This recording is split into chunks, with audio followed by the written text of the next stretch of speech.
నమస్కారం. RTI 9 news కి స్వాగతం.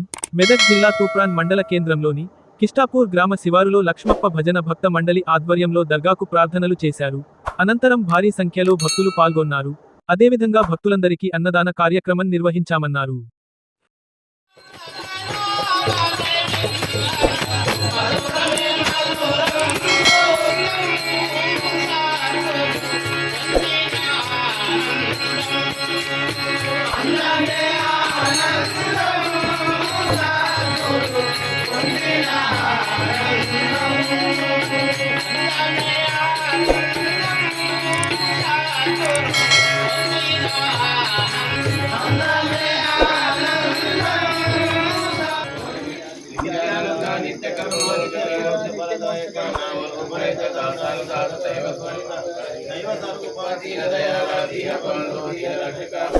నాయక